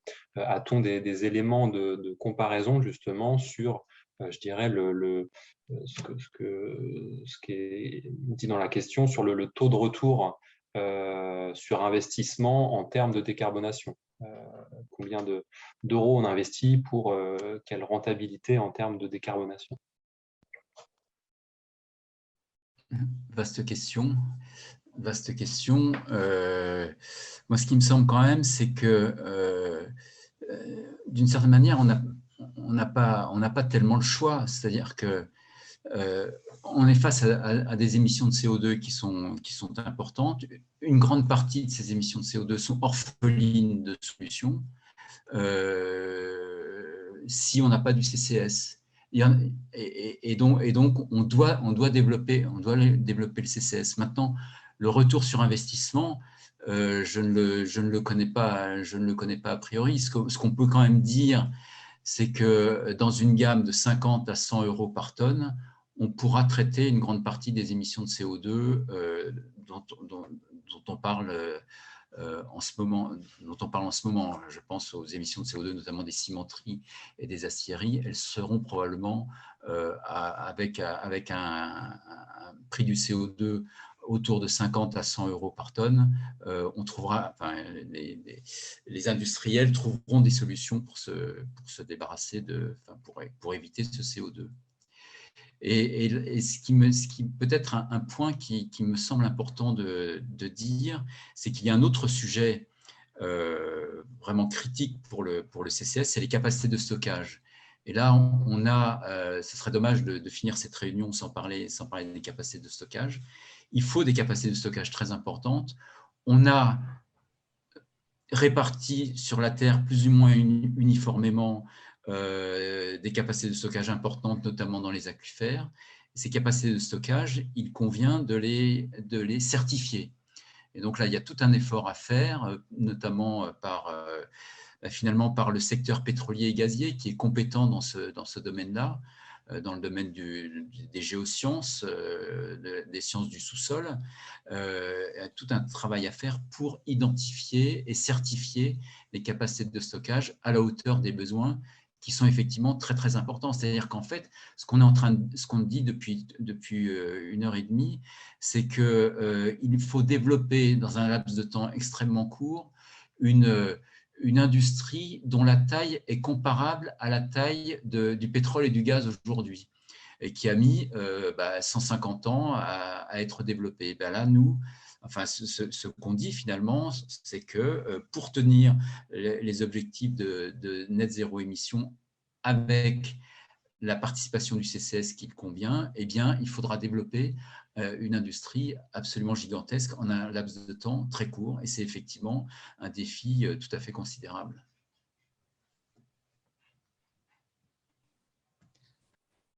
J'ai pas grand-chose à ajouter par rapport à Dominique et malheureusement, je dois quitter la réunion. On arrive au bout du temps où j'étais disponible. Mais oui, je pense que tous les investissements sont nécessaires. Je vois vraiment pas de compétition entre les renouvelables et le captage de CO2.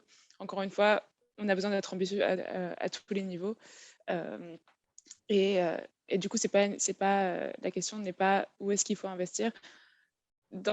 Jusqu'à 2030, les solutions les plus importantes, ça reste l'éolien, le solaire et l'efficacité énergétique. Donc, prioriser effectivement les investissements là sur cette technologie jusqu'à 2030.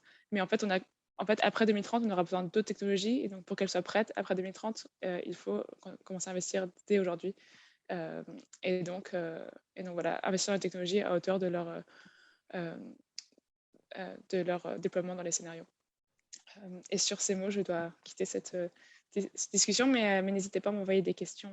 Je serai ravie d'y répondre par mail si j'ai le temps après le séminaire. Merci beaucoup pour l'invitation. Merci Mathilde. Un grand merci Mathilde pour ta présentation très très intéressante et pour l'ensemble des réponses. J'avais du coup une proposition. Je vais fusionner deux questions sur l'acceptabilité sociale. Est-ce que vous pensez que la Norvège acceptera d'accueillir du CO2 venant d'ailleurs? Et globalement, quelle est l'acceptabilité des populations face à ces stockages de CO2? Quel est votre avis? Et est-ce qu'on peut imaginer que la Norvège et les autres États de la mer du Nord accepteront de servir de réceptacle? Peut-être que je peux prendre cette question. Donc, non, c'est une très bonne question, en fait. Et concernant la Norvège, oui, on pense que la Norvège va accepter de stocker du CO2 à terme venant d'autres pays. Mais honnêtement, on se pose la question à très court terme, comment ça va se passer? Est-ce que les pays qui ont une capacité de stockage ne vont pas réserver leur capacité de stockage pour décarboner d'abord leurs industries et puis ensuite les industries d'autres pays? C'est une question.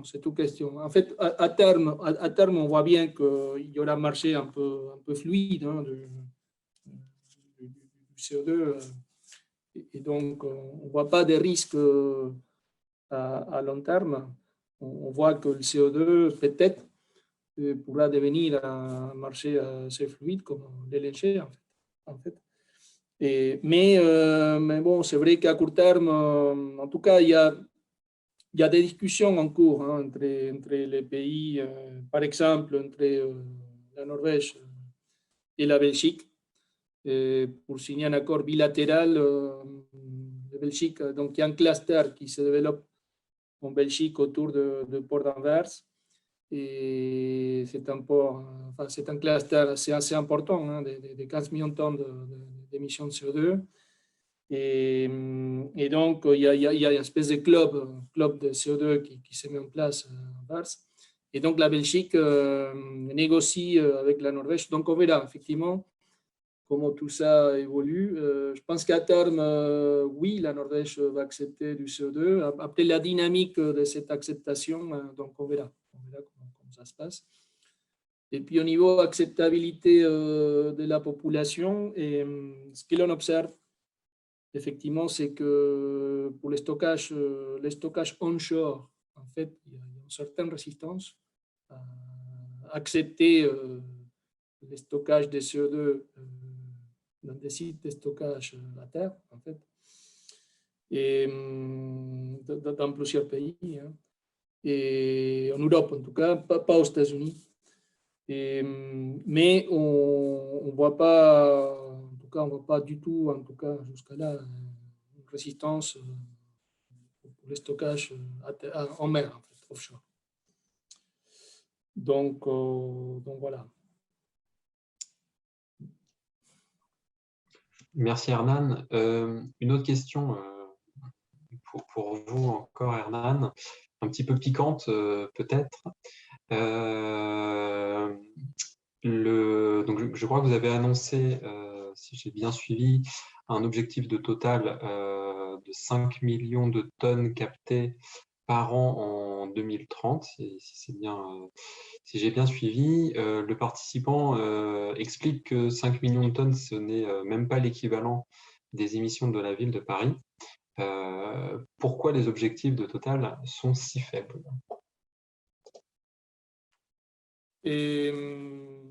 Écoutez, j'ai tendance à être d'accord avec les commentaires.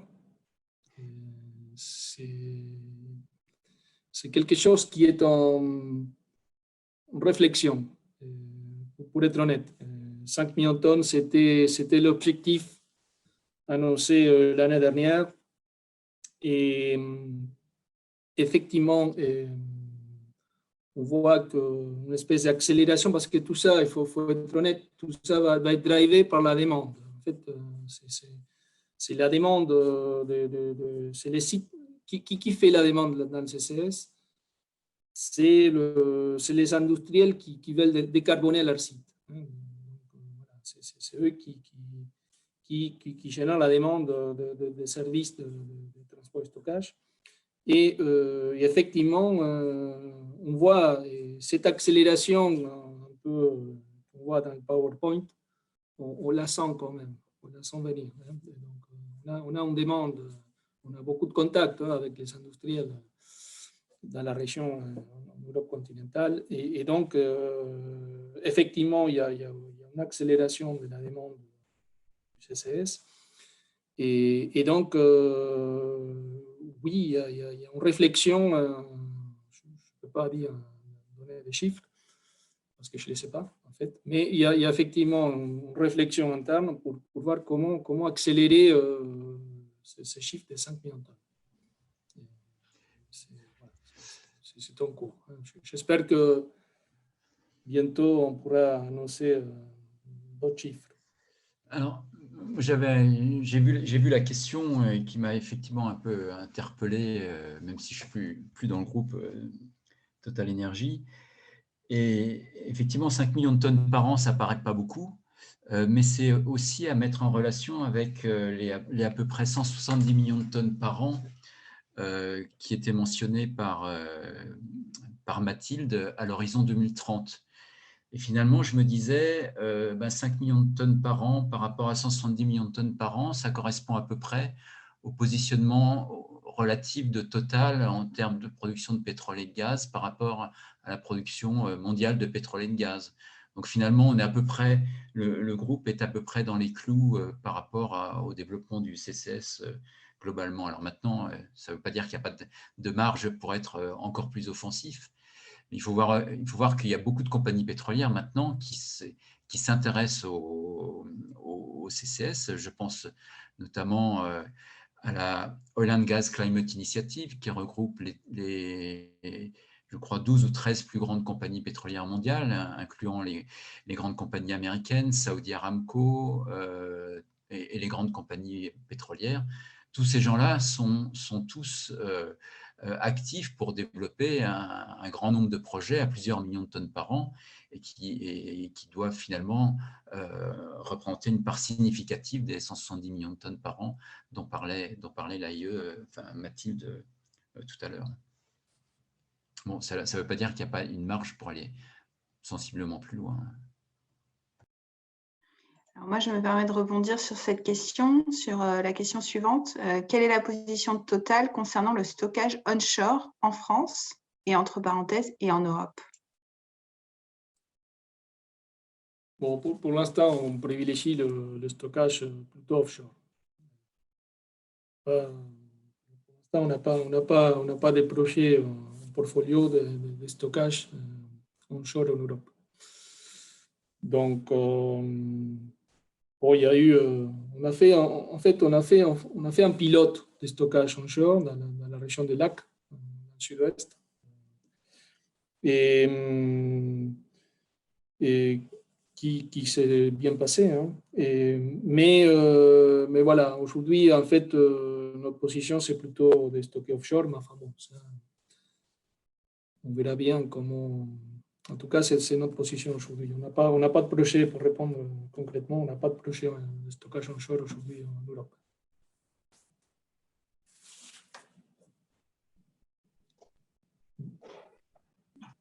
On avait aussi une question sur le CCS, plus généralement les moyens de décarbonation et leur relation, je dirais, aux matières premières et aux tensions géopolitiques qui apparaissent de manière sous-jacente.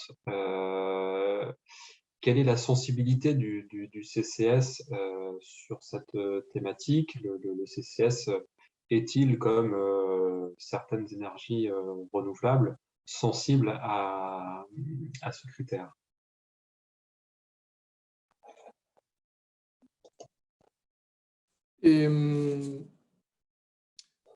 Les CCS, en fait, pour l'instant, c'est une activité relativement localisée, hein. C'est-à-dire qu'on va capter du CO2 en Europe et on va le stocker en Europe. On n'a pas encore, et peut-être un jour, mais on n'a pas encore un marché, je dirais, CCS global. Et là où on peut effectivement avoir une espèce de tension internationale, et c'est qui plutôt une tension qui tombe sur les épaules des industriels qui font la décarbonation, qui vont capter le CO2. En fait, c'est eux qui font face au coût de toute la chaîne, finalement. C'est l'industriel, c'est le cimentier, c'est l'acériste qui va les capter, qui va les investir en CAPEX de captage et qui va les payer un fee pour transporter et stocker le CO2. Donc, pour ces industriels-là, effectivement, le CCS est une solution, et c'est peut-être la meilleure solution, effectivement, et pour décarboner. Mais par rapport à un cimentier, un acériste en Inde, en Chine, etc., il y a la question de la compétitivité, quand même, qui se pose. Hein. Donc, je pense que la tension aujourd'hui, c'est un peu ce qu'on vit tous les jours, en fait, et avec nos clients, hein, nos clients industriels, et il est plutôt économique. Plutôt économique, voilà, il y a un incentive à décarboner, il y a un objectif de décarbonation, très bien. Mais ensuite, il y a le delta compétitivité par rapport à des industriels qui ne décarbonent pas dans des pays qui n'ont pas une ambition net zero comme l'Europe. Donc voilà, il y a des mécanismes en Europe qui sont en réflexion là pour justement compenser un peu cette delta compétitivité. Et, mais on ne voit pas, en fait, pour l'instant, on verra plus tard, mais on ne voit pas, en tout cas, pour répondre à la question, on ne voit pas encore une tension géopolitique. Et la seule question un peu de géopolitique, elle est liée à la question d'avant, c'est-à-dire des pays qui, éventuellement, vont garder leur capacité de stockage et pour décarboner en priorité les industries. Ça c'est plutôt une anticipation plutôt qu'un fait. Oui, sur cette anticipation, on pourrait effectivement imaginer qu'au même titre que d'avoir des réserves pétrolières et gazières constitue un atout pour les pays, disposer de capacités de stockage de CO2 pourrait constituer un atout pour les pays. Je voudrais revenir sur la question de compétitivité. J'ai vu des études qui montraient que le ciment produit avec captage et stockage coûterait 70% plus cher que le ciment produit sans CCS. Et de même pour l'acier, la différence entre les deux, avec et sans CCS, c'est plus 25%. Donc effectivement, ce sont des sommes gigantesques et qui conduisent à ce que les industriels soient inquiets, forcément. C'est une sorte de barrage au développement du CCS. Et là, certainement, les gouvernements auront quelque chose à dire pour protéger les industriels qui accepteront qui investiront dans le CCS. Alors ça, c'est un point de vue. Et l'autre point de vue, c'est un point de vue finalement sur le produit global. Le ciment, ça sert essentiellement à faire des immeubles, des infrastructures. Et l'estimation du coût du captage et stockage de CO2 appliqué au ciment sur l'ensemble du coût d'une infrastructure ou d'un immeuble, c'est de l'ordre de plus 0,5 à plus 1%. Et de même, l'impact du surcoût lié au CCS appliqué à l'acier, et tout cela appliqué au prix d'une voiture, c'est de l'ordre de 0,5 à 1%. Donc ça permet de relativiser un petit peu. Bon, ça permet d'une part de voir que le CCS, c'est quand même cher, appliqué aux produits de base, et d'autre part de voir que si on l'applique au produit final, eh bien finalement, c'est quand même pas si cher que ça.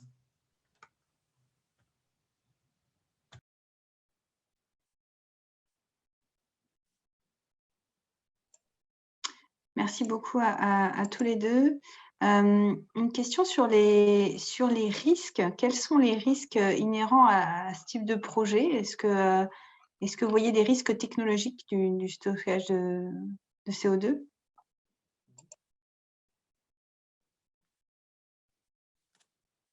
Le risque principal, c'est plutôt lié à une possible fuite de CO2 pour le stockage. Et donc, d'où la nécessité vraiment des études qui sont assez poussées, et des études de stockage. Et aussi du monitoring de stockage, parce qu'il ne suffit pas simplement de stocker, il y a aussi toute une technique de monitoring pour s'assurer qu'effectivement le CO2 reste stocké de façon permanente, et qu'il ne bouge pas, etc., qui ne migre pas.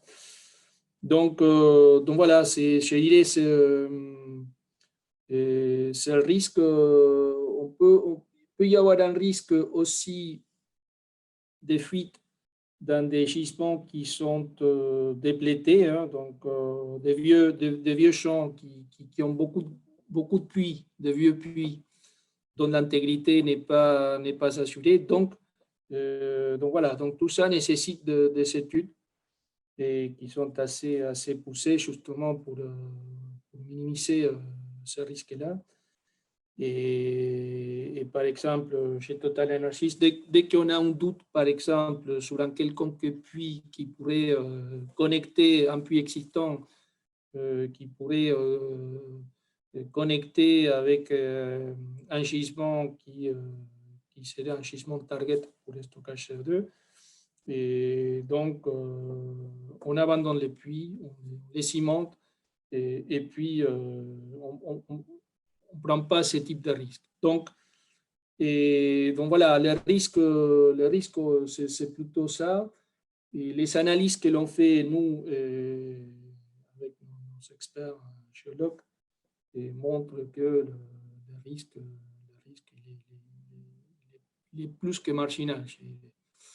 Des fuites, et on fait par exemple, on fait des calculs des risques de fuite sur 100 ans, 1000 ans, et que la probabilité d'avoir une fuite, et les chiffres que l'on a, c'est 0,00001% des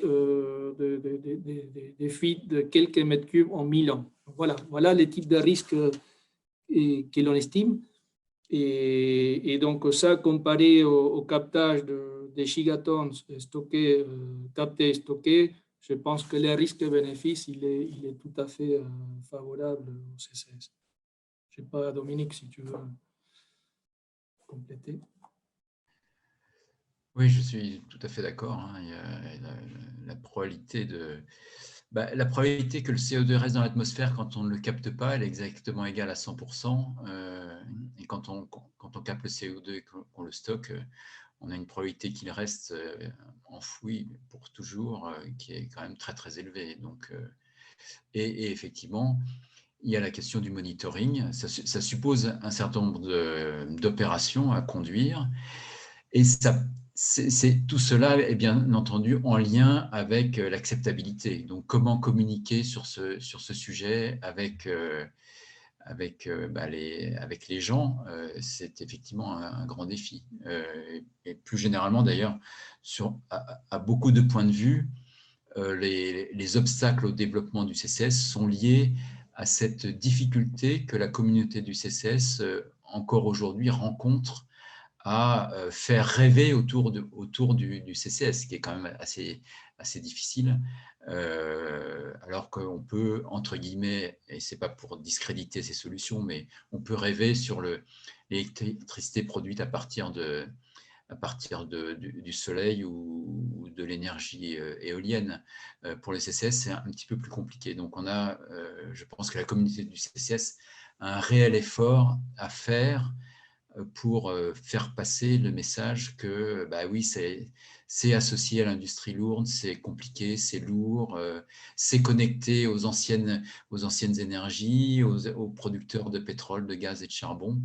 N'empêche que c'est une solution indispensable pour arriver à maîtriser le changement climatique et surtout pour arriver à des émissions exactement égales à zéro, finalement, le plus rapidement possible. Merci beaucoup. Alors, le temps file. On va, je pense, en prendre encore quelques questions, mais je pense qu'on a déjà traité une bonne partie de celles qui ont été postées. On a une question sur un sujet finalement qu'on a peu abordé jusqu'à présent. C'est le bilan énergétique ou bilan carbone de la technologie CCS en elle-même. Pour que la technologie fonctionne, elle a besoin d'être alimentée en énergie, si j'ai bien compris. Quel est le bilan de la chaîne complète en termes énergétiques et en termes carbone? Combien de carbone on émet pour combien est-ce qu'on économise ou combien on enfouit? Bon, c'est une très bonne question. Alors, les concepts que l'on essaye d'implémenter, par exemple, le projet Aramis. Hein. Donc, les concepts, c'est un concept full électrique. Donc, tout ce qui est pompage, compression, qu'on va utiliser pour pomper, si vous voulez, le CO2 vers les puits, etc. Donc, sera du full électrique avec une électricité qui sera décarbonée. Donc, ça, c'est premièrement. Et pour les projets de captage, en fait, que l'on a dans la raffinerie de Sealand, et pareil, donc c'est un concept full électrique avec une électricité bas carbone. Et il reste la question du transport par bateau. Et donc, c'est ça qu'aujourd'hui, dans la chaîne, je dirais, c'est le point faible, hein, parce que les bateaux émettent du CO2. Mais la quantité de CO2 émise par les bateaux pour transporter les CO2, il est infiniment inférieur à la capacité de CO2 transportée par les bateaux. Néanmoins, on étudie, et ça c'est un des axes d'études R&D, on étudie les captages du CO2 dans les bateaux qui transportent le CO2. Donc, c'est des bateaux qui fonctionnent avec un fuel LNG, hein, c'est liquid natural gas, c'est du gaz naturel liquéfié et qui est utilisé comme fuel. Donc, et donc, l'idée, c'est donc, ça génère du CO2 hein, quand on brûle ça. Et donc, l'idée, c'est de capter ces CO2 et les stocker avec les CO2 transportés et donc les stocker, géologiquement avec le reste du CO2 industriel. Donc, l'objectif, c'est effectivement, à terme, c'est d'avoir des chaînes CCS vraiment zéro carbone, zéro émission. Oui, j'avais peut-être un point à ajouter concernant notamment la génération d'électricité pour donner un petit peu des ordres de grandeur sur l'énergie additionnelle qu'il faut pour capter le CO2. Parce qu'effectivement, dans le processus, notamment post-combustion, on capte le CO2 par une solution aqueuse aux amines qui va absorber le CO2 et pas l'azote. Et ensuite, la solution riche en CO2 va circuler vers un autre réacteur où là, on va chauffer la solution riche en CO2, ce qui va permettre de libérer le CO2 et de régénérer la solution aux amines. Et ce processus-là, et en particulier le dernier, qui consiste à réchauffer la solution pour libérer le CO2, est extrêmement consommateur d'énergie. Et j'ai en tête les rendements d'une centrale à charbon moderne. C'est à peu près de l'ordre de 45% quand on ne capte pas le CO2. Et une fois capté le CO2, avec les technologies actuelles, on descend à quelque chose qui doit être compris entre 35 et 37%. Donc une réduction assez forte de l'efficacité énergétique du processus. Donc c'est vrai que l'application du CO2 à très grande échelle se traduirait par une augmentation, par une demande accrue en énergie, et c'est probablement une question qui sera importante, c'est-à-dire comment on va rendre disponible une quantité additionnelle d'énergie correspondant à ses besoins. Donc, clarification, Dominique, par rapport au charbon, tu parlais des centrales électriques à base de charbon. Et nous, enfin, chez Total Energies, on a un positionnement assez clair là-dessus. On milite pour une sortie du charbon, globalement. Et donc, on ne capte pas de CO2 venant du charbon. Oui, alors ça, c'est la position de Total Energy. De Total Energy. Non, voilà. C'est parfaitement respectable. Mais dans la présentation de Mathilde, quand elle parlait de stranded assets, une grande partie de ces assets sont c'est des centrales électriques au charbon modernes et sur lesquelles il faudra bien trouver une solution.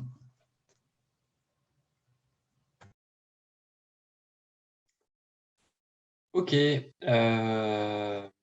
Bon, il nous reste 3 minutes avant la fin officielle du webinaire.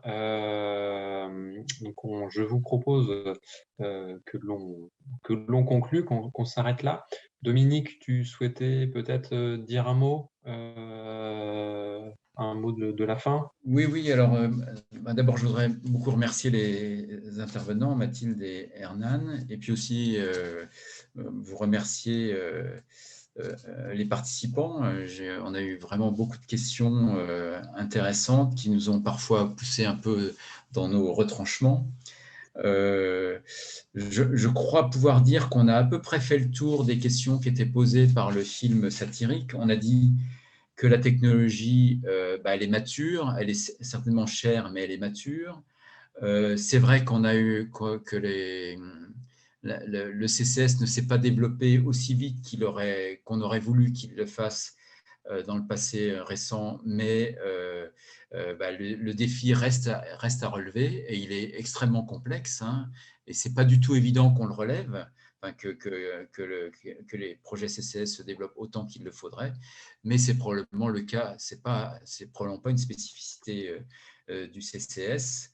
Bon, on n'a pas parlé du fait que dans le film, on dit que les compagnies s'en mettent plein les poches, et ce n'est pas tout à fait l'expression qui avait été utilisée dans le film, aux dépens des contribuables.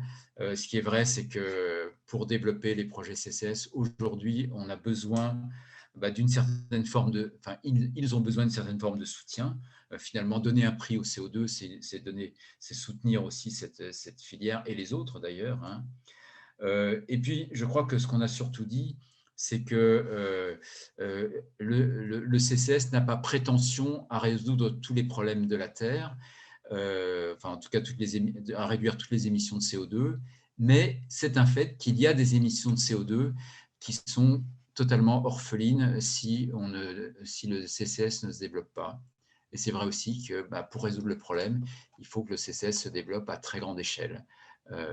Donc, c'est effectivement une équation qui est quand même compliquée à résoudre, mais qui justifie probablement que la communauté, enfin que l'ensemble des acteurs industriels s'intéressent de plus en plus à cette question.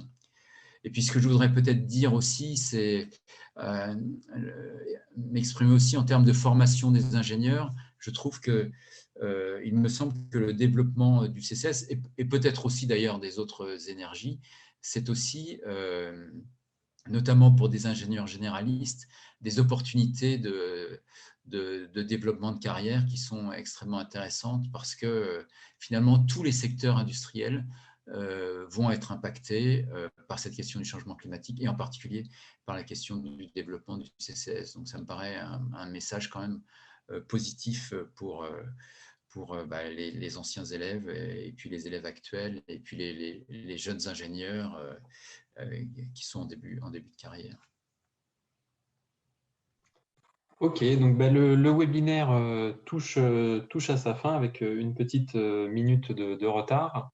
Donc on espère que vous avez passé un bon moment avec nous, et que on aura réussi à vous éclairer sur la question du CCS.